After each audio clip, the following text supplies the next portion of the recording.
What's up, everyone? This is Marc D'Amico. I just want to say thank you for giving us a listen or a watch.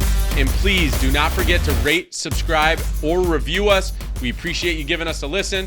And here's the next episode of View from the Rafters, behind the scenes with the Boston Celtics, presented by FlexCar. This is the season finale of View from the Rafters. Yeah, it's big time. You're big time, Sam. All right, cool. We chose you for the season finale. It's been a pretty good season. It has been a pretty good season. And we got to pick up this one right where we left off last year when we had an event right here at Encore, and that was with your good Bus One friend, Blake Griffin. Yeah, Blake is no longer with us in Boston, at least. Let's not take that too far. But Bus One, what's it like this year? Is it different without the Blake man? Yeah, you know, it's a different type of vibe. You know, we got a lot of different guys, new faces, but the core group of Luke and I is, you know, stayed strong and have covered for Blake's absence, so that's good. What have you carried on to the new guys? Just energy, enthusiasm, humor. That's mainly Luke's category right there. Oh, come on, Sam. Don't sell yourself short. I play off of Luke. All right. Once he gets going, he gets me going. So, yeah. He also wore, in New York, the first time I saw the Bus One Boys merch.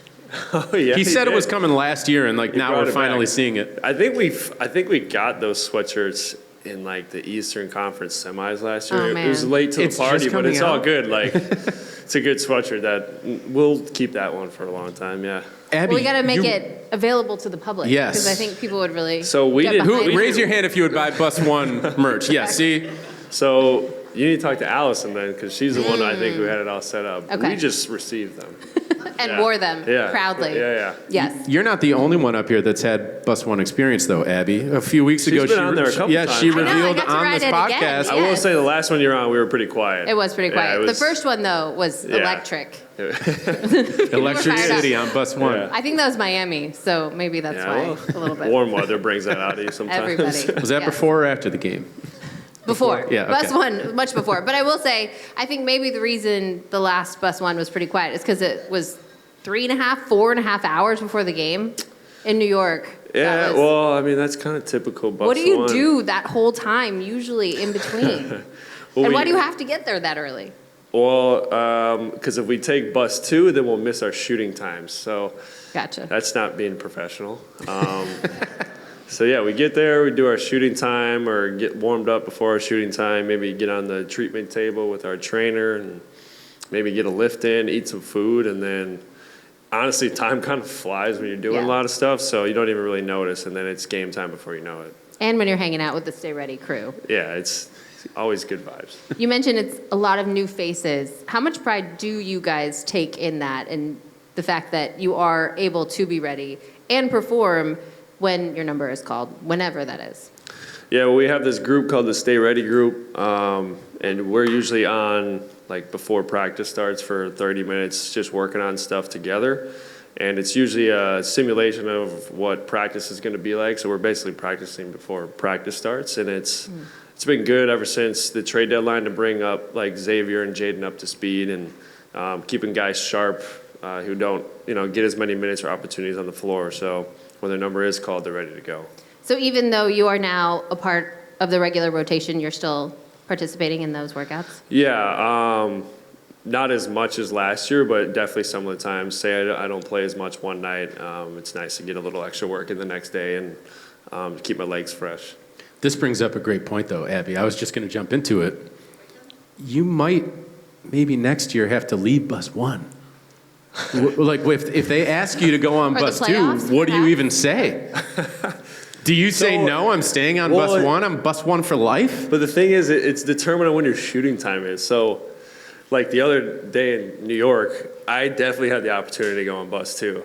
And you said no. I couldn't get myself to do it. I couldn't do it. I couldn't leave my troops. I respect Can't leave the troops. Yeah. My comrades. Your career, though, at the point, that's kind of what we're getting at here, is you're top 7, 8 in the rotation of a championship contender, one of the best starts the Celtics have had in any year in their history. You're getting to that point. What has helped your career develop to where we are now? Because you first went undrafted out of college. You were on playing up in Maine. And now here you are shooting the lights out for the Celtics as you guys contend for a championship. Yes. Right. That's the live element here. I love that. I like it. I like the live audience. Really just trusting the work I put in and believing in myself, having confidence.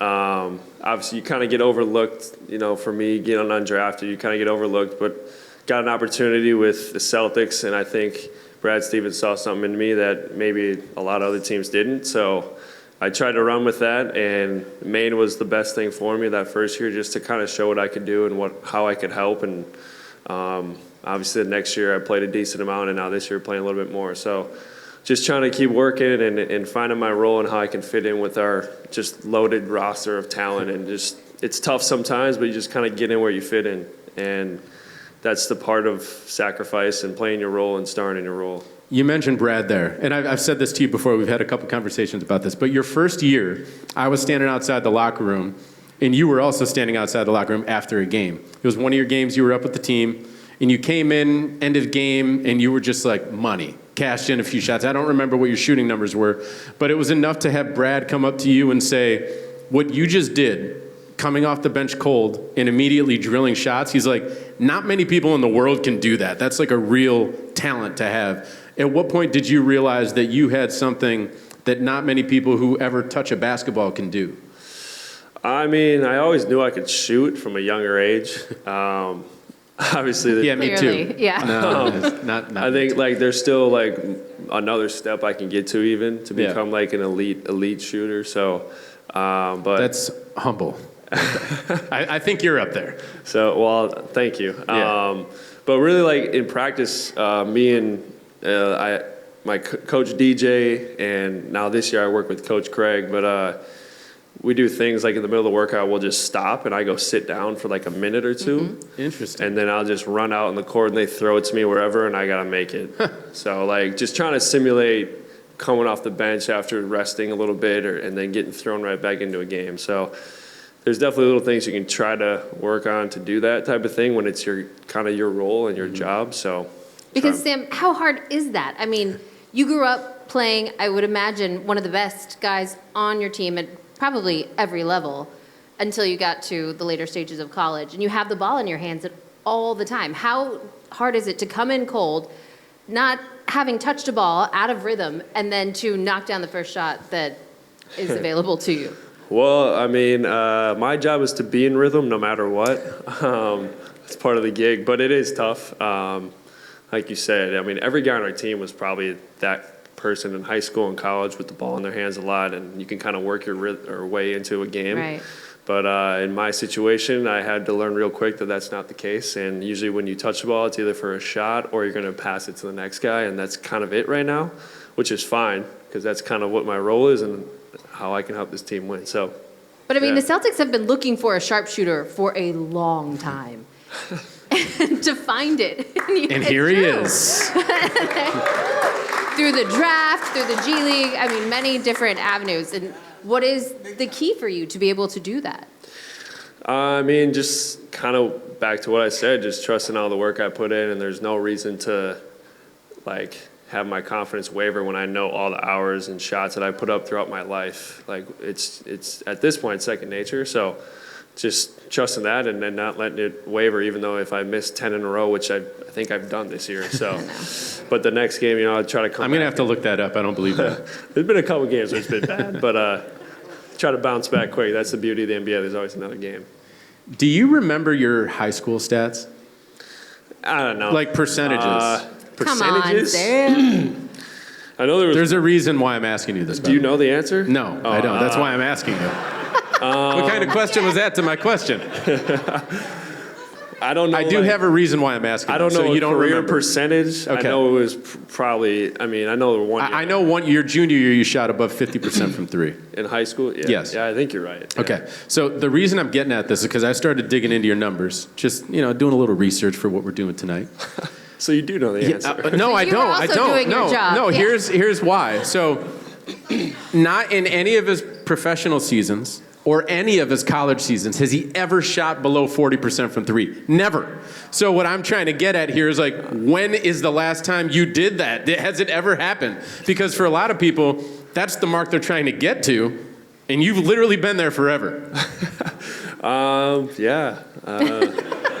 Yeah, I have. High school, they start tracking stats. I don't know what happened before then, but yeah, I mean, it's not really like, it's never really like I mean, it's a goal to shoot 40% or better because that's, you know, the mark of a really good shooter. But I think it's more of just like how many attempts you can get up, how many good shots you're taking. And I don't know if it's always about the percentage, but if you're taking the right shots, usually it kind of adds into your percentage being higher. Do you know what your percentage of your overall shots are that come from beyond the arc this season? It's like 85 to 90%. I think it's higher. Yeah. I think it's 87% of his shots, yeah. But you do have 8 dunks. 8 dunks this season. Some people are calling you Slam Hauser out there. Is anyone calling him Slam Hauser?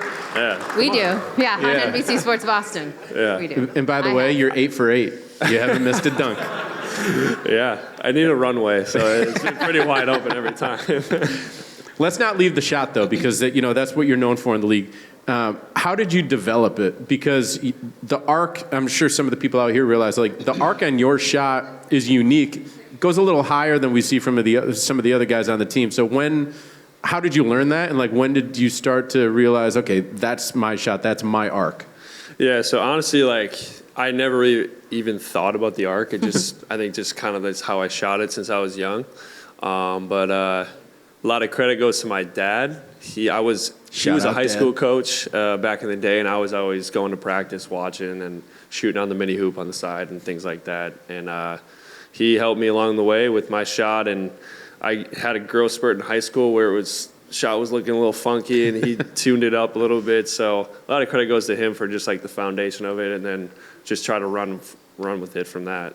What was your favorite shooting game growing up? Favorite shooting game? I was always a big Lightning fan, or Knockout, as some people call it. Yeah. For a second, I'm like, what is Lightning? That's what we call it in Wisconsin. I don't know what this is? Well, around the world, I mean, after practice, which is mostly what we get to see, and around the world is happening, but those have kind of, I feel like, died out now, and it's just... Yeah, that was a Smarty thing. He kind of rallied troops on that one. We could bring it back, though. It got very competitive. There was a lot of smack talk in those post-practice around including the some 2008 champs that when you guys were in training camp. Yeah. Did you see that out there? Oh, I mean, it's kind of like must-see Paul Pierce, TV, Eddie House, right? Sam Cassell. Sam wasn't really in it, but it was an interesting shootout. I didn't want to take their money. No, they would have no shot. Maybe Eddie. Maybe Eddie. He's a shooter. Yeah. He's a shooter. Paul, not so much. But, Sam, you wouldn't be on the floor. I mean, yes, shooting is really important, and obviously you are elite at that. But you wouldn't be on the floor if you weren't doing other things. And really, defensively, how have you been able to develop your game well enough to be able to stay on the floor? Yeah, so you kind of hit it on the head. Offense gets you on the floor. Defense keeps you on the floor.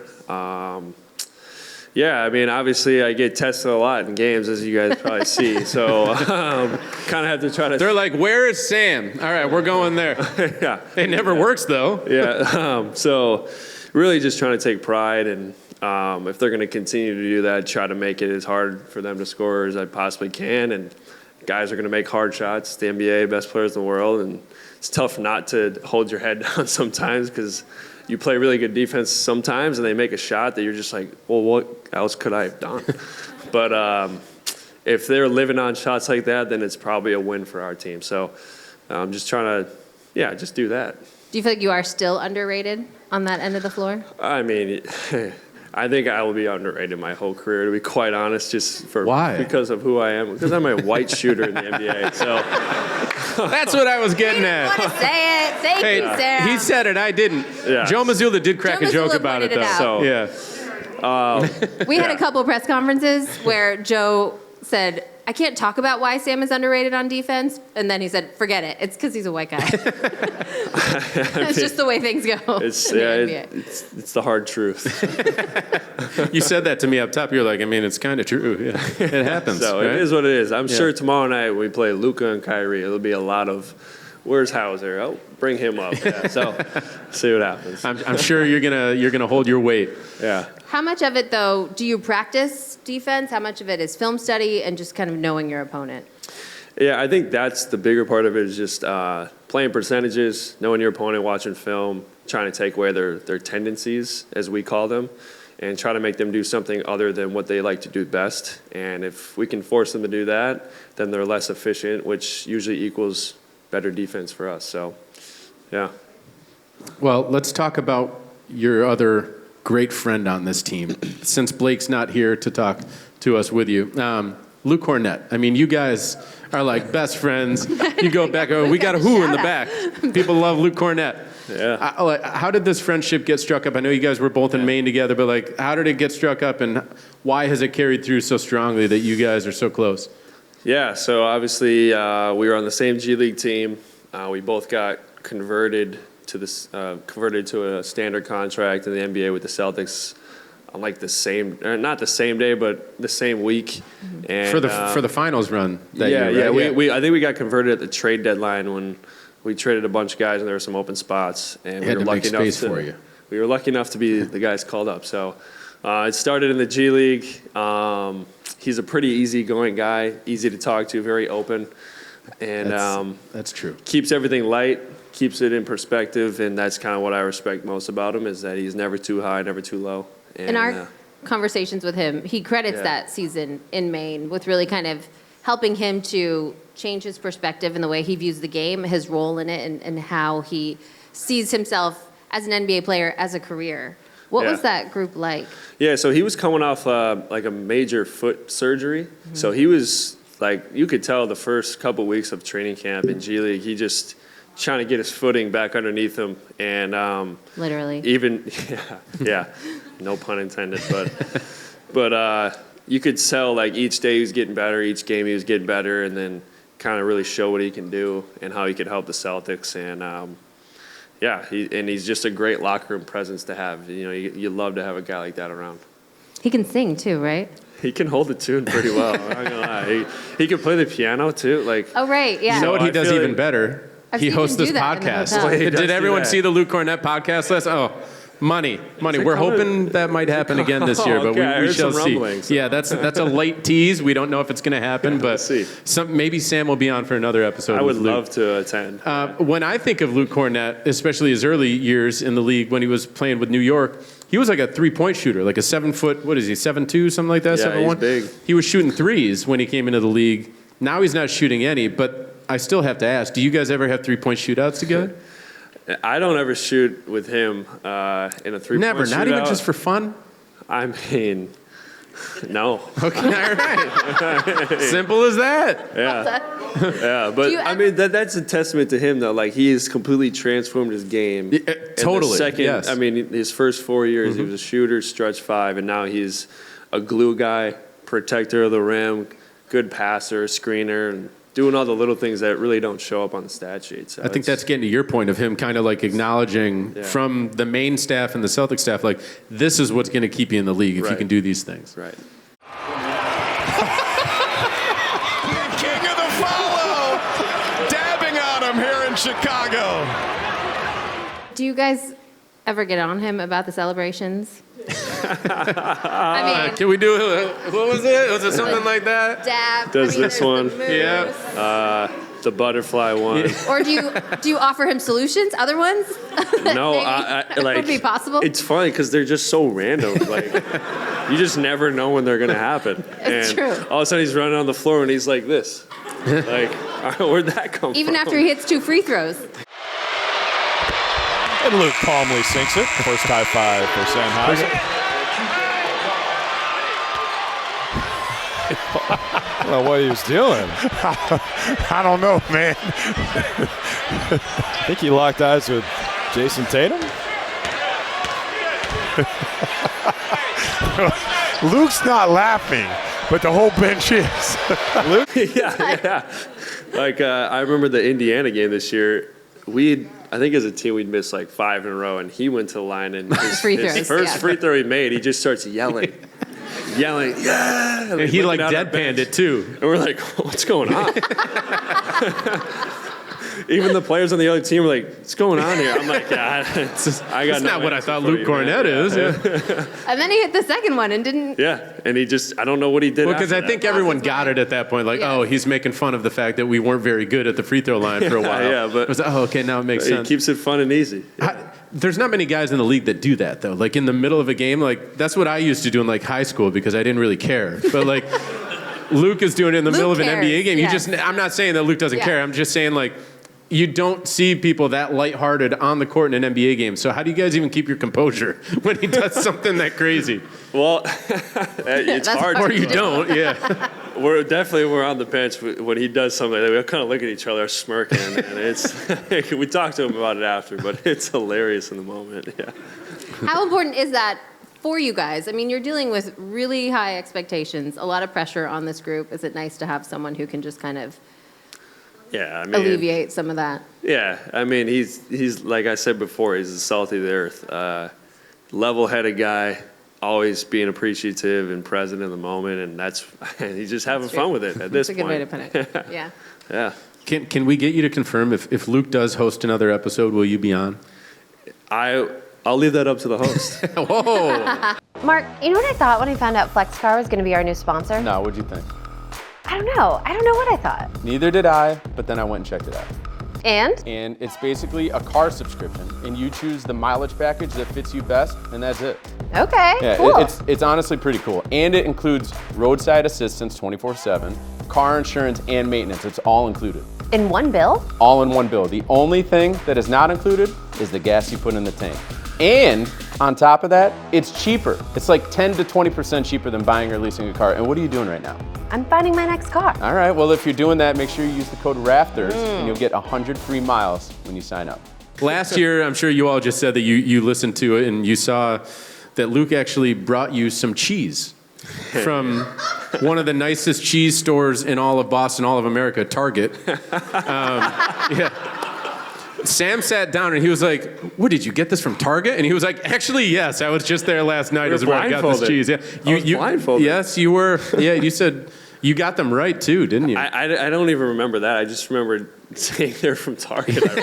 Where's the, right. you shooting? I mean, you're a Wisconsin guy. We should put it into perspective. Huge fan of cheese curds, I assume. You kind of have to be, right? Yeah, I mean, it's a way of life. Though, but the same cheese platter he brought for the show, I've bought that plenty of times. Oh, so you had an inside Has anyone here seen track. Sam or You Luke knew. at Target recently? No? Like, whenever we have friends or family come, with like charcuterie boards are big, so we always make a quick stop. We got to dive in on this, though. Cheese in Wisconsin, and Green Bay in particular. Like, why is it such a big deal? And when did you kind of get to the point where you were like, ooh, like, I'm a cheese connoisseur as well?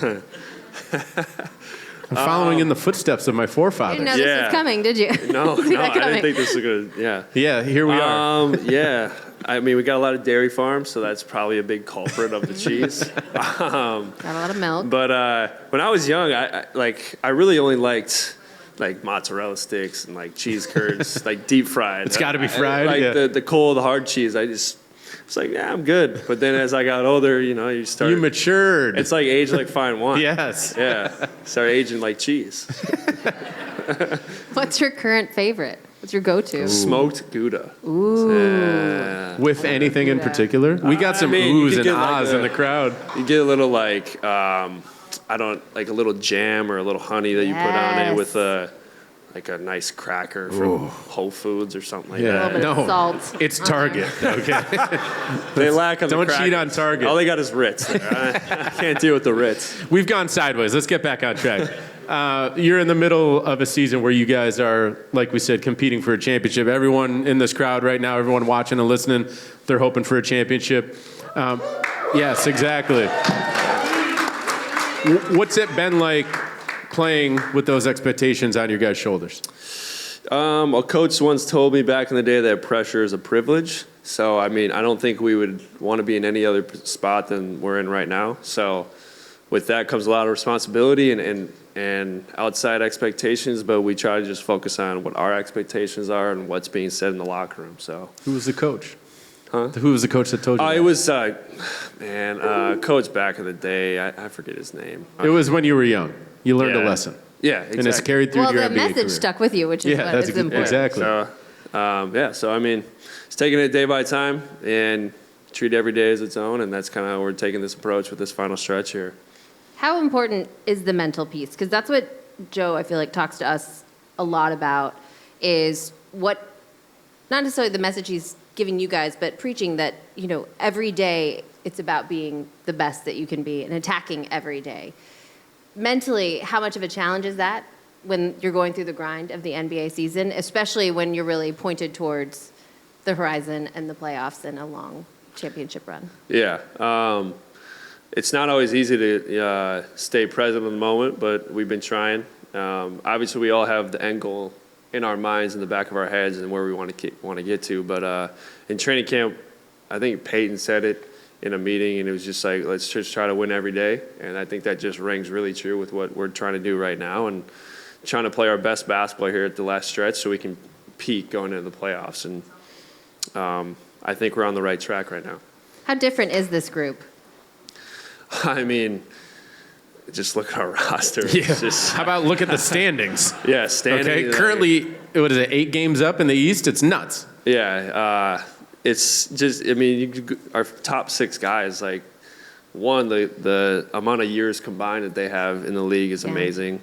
The amount of points scored between all of them is amazing. The amount of accolades won by all of them is amazing.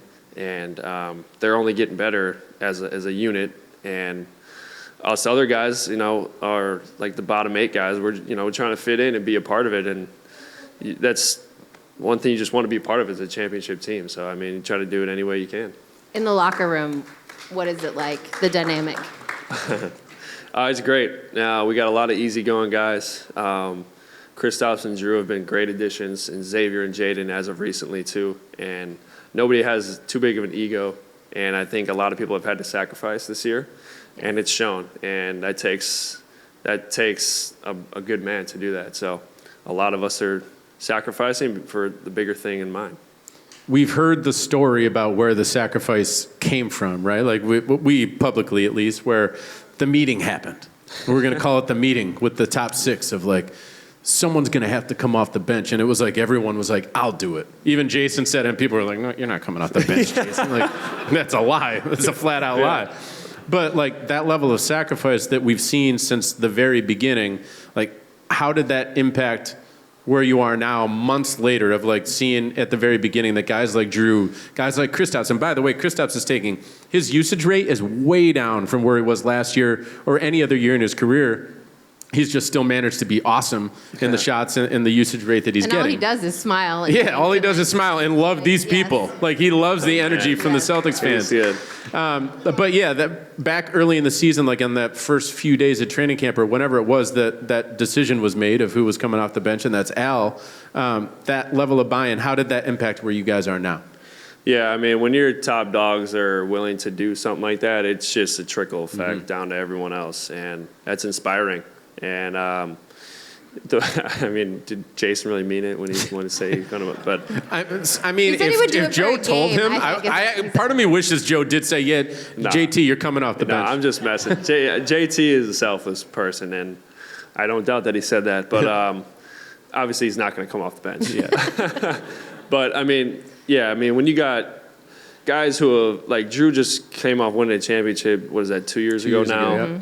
And he was just an all-star the year before he got to us, and now he sacrificed minutes, points, everything. Roll, everything. KP talked about, even Jason and Jalen, like their scoring numbers are down a little bit, but it's only helped us, which is pretty cool to see. So when those guys are doing things like that and sacrificing stats and numbers, it's pretty cool and inspiring.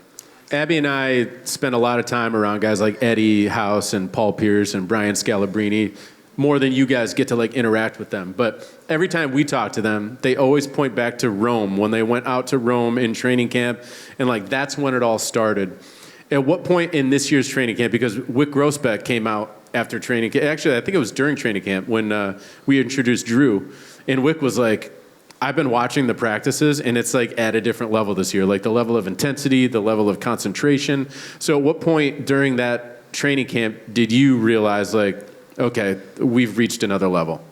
I think like right away. Really? Honestly, even before training camp, just open gyms. You know, a lot of guys came back and played for a couple weeks leading up to training camp, and those games were as competitive as they had been in the last couple of years. So. And then obviously adding a guy like Jrue who's been there and done that. The day before camp? Right. Like that's a pretty big addition. Yeah, and he just, he sets the bar pretty high, and he brings a championship experience. So, you just you live and you learn in training camp, and it's competitive as can be. I've never been in the locker room, like as a player, obviously. But does that like actually matter? Like a guy who has won a title, we always hear about it. And we think, oh, the experience is super helpful. Have you gotten anything from Jrue this year, either by him directly saying or doing something, or just indirectly of his championship experience kind of rubbing off on you personally? Yeah, I mean, he's a very humble human being, so he doesn't talk about it much unless you're like directly asking him, which is another great trait. Have you? I've asked, what was it like? And he just said we had 15 guys with a singular goal in mind, and we were willing to do kind of whatever it takes to get to that point, and they did it. And I think from what we've seen this year, we have the guys, we have the roster to do it. We just have to go and do it by any means possible. Sam, how grueling are playoff runs and long ones? And even last season, I know, and how disappointing that was, but the 7-game series and how intense each game is, what is it like putting your body through that, but then also the mental challenge? Yeah, so I mean, the last 2 years, I haven't played very much in the playoffs, so I can't attest to the real physical pounding that you take as a player. But I know mentally, even for me, who was I've maybe played 3 minutes in this game and not play the next game, the mental side of it's pretty draining too. You're always constantly adjusting on the fly and watching a lot of film, studying analytics, the percentages, and that is just coupled with the physical beating that guys take every single game. And so I'm probably not the best guy to ask this question, but I'm sure it's very tough. I do think it'll be a different story this season, though. I hope. How are you preparing yourself? Yeah, I mean, that? I'm just trying to make the most of whatever opportunities I get, and I don't know what it's going to look like in the playoffs because the playoffs are a whole different beast than the regular season, and a lot of them might look a lot different. So I don't really know what to expect yet. One of the coolest elements of this season, though, of seeing where you guys are now and talking about the playoffs, is that Joe has spoken to us a bit. Obviously, he took over in some strange circumstances last year. He didn't really get to prepare before training camp started. He's had a plan this year, right? And within that plan, as we've all seen, we're talking 2-1-2 zone. He's throwing things out there that you're testing throughout the regular season, and those are tools that you can stick into the tool belt and possibly pull out at any point in time during the playoffs. You guys just didn't have a lot of that last year, I feel like, and he's said that publicly. He felt that way. How do you think those things are better preparing you this year, number one? And number two, what was your reaction when he started throwing these things in that last year you guys didn't even touch, really? Yeah, I mean, he was kind of thrown into an impossible situation last year.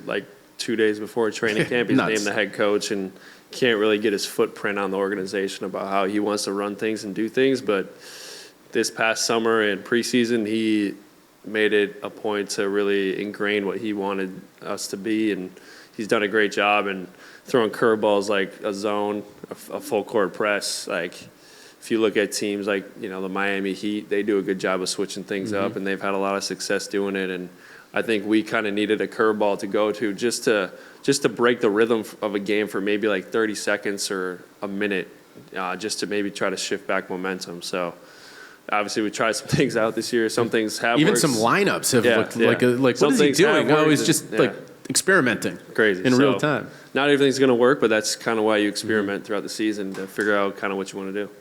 How much confidence does that give you going into this postseason? I know we're not quite there yet, but yeah. I mean, obviously we got 24 games left, something 25. around there. So there's a lot of fine tuning that still needs to happen, and Joe is going to do everything in his power to help us be peaking at the right time, and whatever that may be, resting guys, adjustments in the lineups, playing different defenses, playing different offense, whatever it is, he's going to try and figure out what works and what doesn't. What's your favorite thing about Joe Mazzulla? I like his intensity.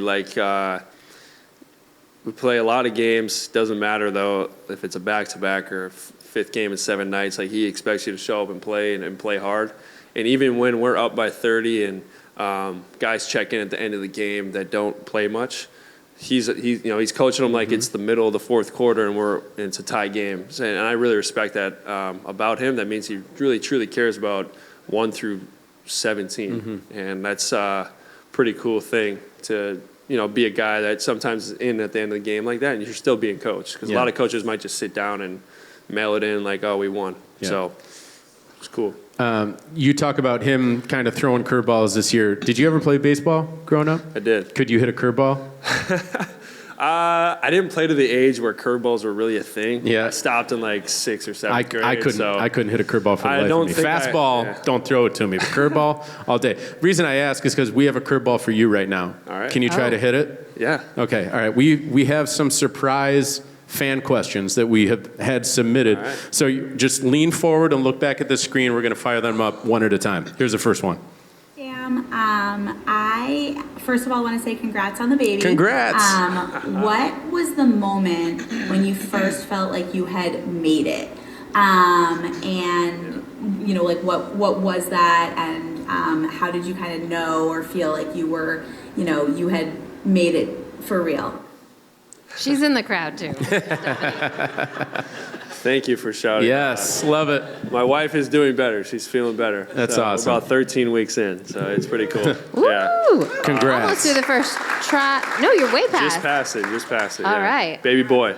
Yes. Congratulations. September. You can't wait to see that You kid guys shoot. timed that perfectly. I know, right before the season starts. Well done. The moment that I felt like I made it, it's a tough one. Like, my first year there's a lot of things happening. I was in the G League for the first half of the year. I get called up. I'm just kind of the end of the bench guy, just trying to be a good teammate, and didn't really know if I had what it takes yet. Then this last year, played a decent amount, but when we were fully healthy, didn't really play much. So even then, I was just like, well, I don't really know where I fit or stand yet. And I think this year is where kind of been not like established myself, but more consistently in the rotation and playing a lot. And I don't know how you define made it. I guess I've been in the league for 3 years now, so it's pretty cool on its own. And I'm just trying to, put building blocks together every day. Yeah. Was that the goal when you were going through the draft process and then ended up undrafted? Did you foresee yourself here? Yeah, I mean, I think that's what helped me get here is you got to have a vision. Sometimes like manifesting is a very powerful thing. And I've seen guys like in my position before do it. Duncan Robinson's a great example. Max Strus is a great example. Guys who are undrafted, signed a two-way, worked their way up, and obviously are having great success. So just tried to, not model their path because every path is different, but take, what I could learn from them. Hey, Max Strus started here, by the way, just to be clear. Yeah. Yes. He did. That shot the other started night was that. unbelievable. What was it, 59 feet or something like that to win the game? Yeah. Can't wait to see you do that. All right, we got another question. We know it's in you. Hey Sam, my name is Adam, and I was just curious if there was anybody's shooting style that you studied and mimicked at all growing up or even current day. Thank you. That's a good question. When I was young, not really. I didn't watch a lot of NBA when I was really young. I watched a lot of college He when I was was in young. the gym. Okay. Yeah, I was hitting buckets, man. Outside. I was too busy getting buckets, Yeah. bro. But as I got older, I like to watch like Klay Thompson in his prime. Chris Middleton has been fun to watch. Joe Harris, who's a UVA alum. So when I went there, it was just kind of natural to watch him a lot. And I don't think I would model my shot after them, but I think I tried to model certain things they did on the court, how they were prepping for a pass to come to them, what their footwork was like coming off a screen, things like that. So definitely watched and studied them a little bit. With where you are right now, it's, you turn this around, there's going to be people who are modeling their shot after you now. Like, how does that feel? That's pretty cool. Are you one of those? No. my shot wishes. will never get to where your shot is, okay? Trust me. Ask Scal about that. All right, I will. Yeah, I mean, if you put it, that's another thing, just kind of put it into perspective. If there's a kid out there that's trying to be like me, that's pretty cool. It's awesome. And I would have never thought I would be in that position to be a role model or idol for someone. So if you think of it like that, it's pretty cool. Well, you've been a role model and someone who other people are striving to be like, especially these fans. But we have one more question from someone else who loves to try to strive to be like you.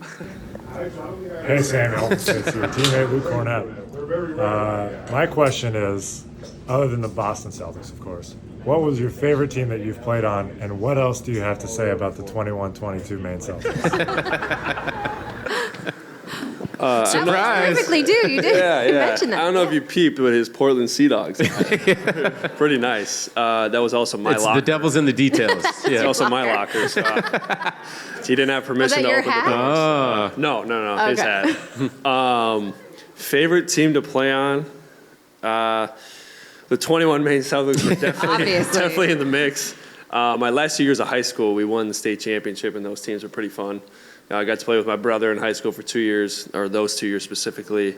And then the 21 Celtics, obviously, a lot of great memories. We had me, Luke, like Ryan Arcidiacono, Juwan Morgan, who got called up with the Celtics 2 years ago, Theo Pinson, a lot of guys who have been in the league. It's a stacked G League team. Broderick Thomas, who was a two-way with us. And, we just had a great squad, and we all just kind of seemed to fit together, and we played together really well and had a lot of success, and that's kind of what led to all of us getting call-ups, which is pretty cool. That sounds like this year with the Celtics. Everyone gets along. The team is doing great. We love to see it. Everyone out here loves to see it, right? We love to see these guys play this year. Sam, this has been awesome. We appreciate you doing this. Congrats again on the baby. We can't wait to see that shooting form on the little baby Hauser. And thanks again to our Celtics faithful. We appreciate you guys for coming out tonight. And that's a wrap on View from the Rafters Season 4. Thank you, everyone. Thanks, Sam.